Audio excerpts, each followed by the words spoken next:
WACFC News. Today I'm joined with my co-host Diane Simmons, and it's a beautiful day to be filming outside, but you might be wondering why flags are at half-mast. Exactly 152 years ago, on April 14, 1865, President Abraham Lincoln was tragically assassinated by John Wilkes Booth.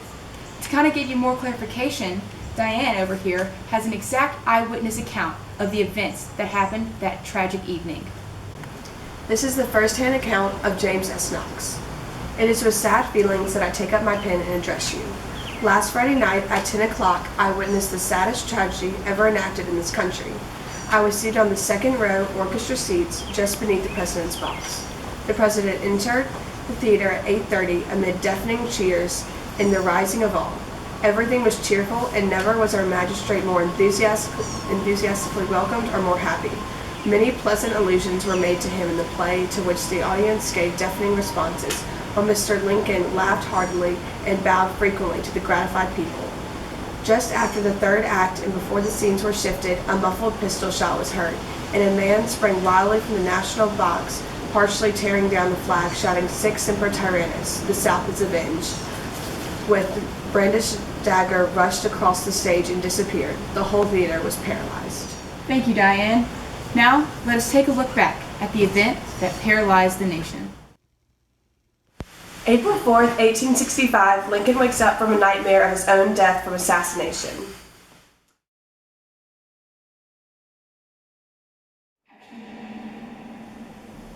The president is dead. What? I saw myself dead.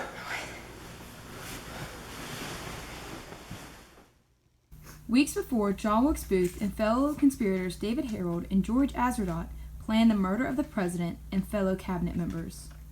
Because of Lincoln's change of plans, forget about the kidnapping.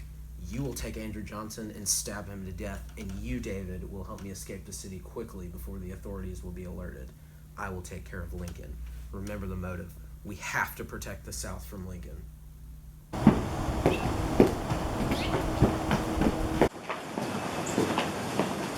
Welcome to Ford's Theater, Mr. President. Who are your guests this evening? Why, thank you. I'm excited to see the new play, Our American Cousin.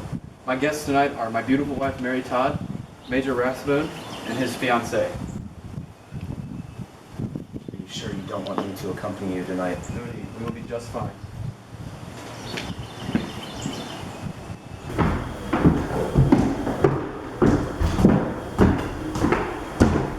Here, Mr. President, your box.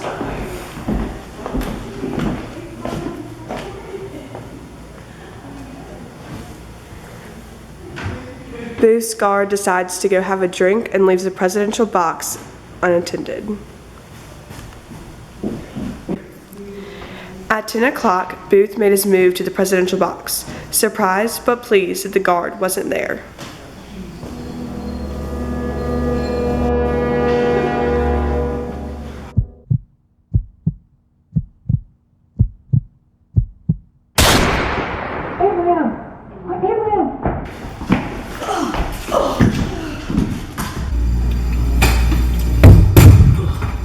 Sic semper tyrannis! The South is avenged! Come on. It's done. I did it. Booth met up with David Harold and was able to escape the city before the authorities arrived.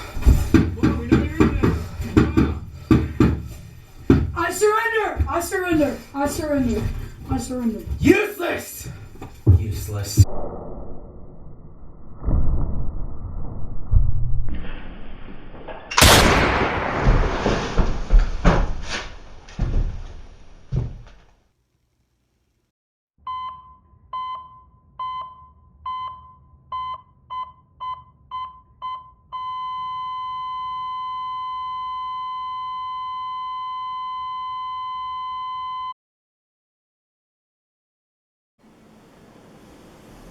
The president is dead.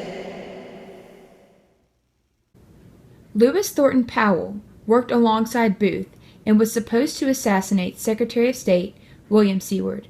He succeeded in stabbing 5 people, but luckily all survived. Powell was later found guilty and hanged July 7, 1865. David Harold, who was with Booth during his escape, actually surrendered moments before Booth was shot, but was found guilty and hanged July 7, 1865. George Azardot, who was assigned to kill Vice President Andrew Johnson, never went through with his mission, but he was found guilty from association of the plan and hanged July 7, 1865. Mary Surratt aided Booth in his escape by giving him a place to stay in one of her boarding houses. In return, she was found guilty and hanged July 7, 1865. All four of these men and women were giving a public hanging as a result of their help and aid in Booth's plan to kill President Lincoln. Although the hangings brought criminal justice to the situation, it still left a weak nation in mourning, and Vice President Johnson would now have to step up and do the unimaginable role of Reconstruction.